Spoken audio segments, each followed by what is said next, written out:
Police are continuing to investigate an alleged attack on a prison officer by the Southport killer, Axel Rudakubana. The BBC understands that he is accused of throwing boiling water over the officer. The attackers renewed concerns about the safety of prison staff after an attack last month by the Manchester Arena bomber, the brother of the bomber, Hashim Abedi, at another prison. We're joined now by Mark Fairhurst, the National Chair of the Prison Officers Association. Mark, morning to you, and thanks for talking to us again. I think we spoke after that attack by Abedi a few weeks ago. What's your reaction to this latest attack? Morning, Roger. Well, this is just another example of the risk that staff face on the front line every single day.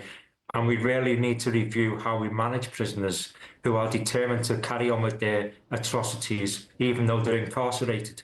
We deal with some really dangerous and risky people, and this proves that how dangerous they really are. Do your members feel safe at work?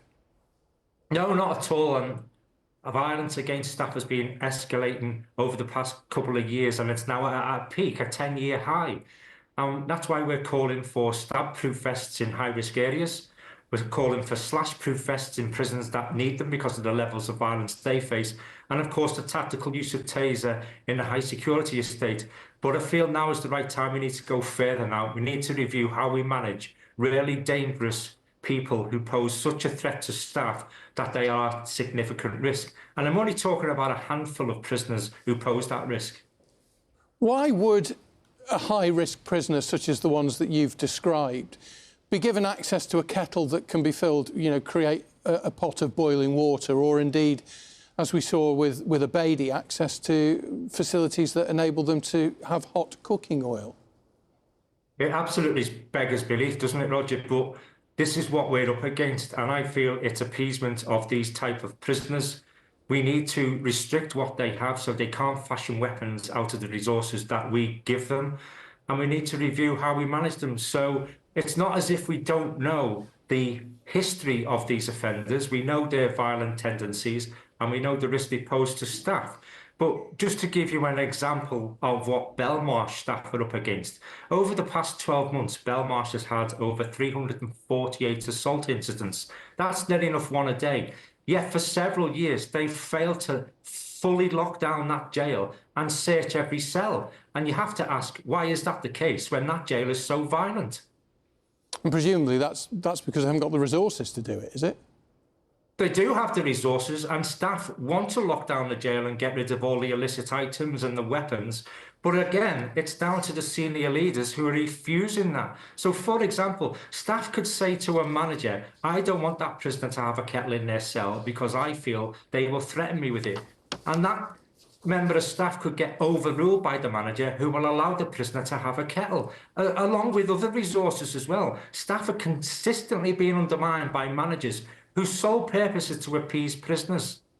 No, I mean, the Ministry of Justice have said they'll do whatever they can to protect the staff. The Lord Chancellor, as you know, has announced this review into protective body armour, a trial of tasers, which you talked about, to better respond to serious incidents. But they do go on to say it's clear that fundamental change is needed, which is why we're also reforming jails to create better citizens, not better criminals. You talked about needing to go further. What exactly do you mean by going further? So recently, David Gork, who's conducting the sentence reform, visited a prison in America. If the American system is good enough for sentence reform and rehabilitation, then we must also consider the methods they have for control and containment. Now, all we have to do with the most high-risk prisoners who are determined to attack staff because of their ideology or because they continue to commit atrocities whilst in prison. All we need to do with that type of prisoner is control them and contain them and go down the Supermax model similar to America. So they enter a unit, they are unlocked and handcuffed every time, they are escorted by 3 staff, they are given their basic entitlements, they don't have much in their room, certainly nothing that they can fashion into a weapon, and we totally control and contain them throughout their sentence. And I'm only talking about a handful of prisoners. The majority of prisoners are well behaved, they conform, they just want to serve their time and get home to their loved ones. Most of them have kettles in the cell, it's not a problem. But we really need to clamp down on those who are the highest risk to staff. And do you have the resources required to give that more intense watchfulness, if you like, over the ones that need to be looked at? Because obviously lots of prisons are now run by third-party contractors. So are the resources there in order to do it? Yeah, it's feasible, it's achievable, because what would happen is we would set up a wing or a unit in a high security estate prison, and high security estate prisons are fully staffed, they're well staffed, and for the likes of the separation centres, which is an ideal site for Supermax because they house the most dangerous people in the system, they are well overstaffed and well capable of dealing with that type of regime. But it needs to change, it needs to happen. And if the government are serious about protecting staff under their command, then it needs to start listening to staff on the front line and stop appeasing prisoners. And it is all about prevention and stopping it, isn't it? Because actually, if you're a prisoner like Rudakubana, who's facing a minimum of 52 years behind bars, the fact he might get a few more years added to his sentence probably doesn't act as any kind of deterrent anyway. You're quite right. A lot of people are receiving lengthy sentences, 40, 50 years.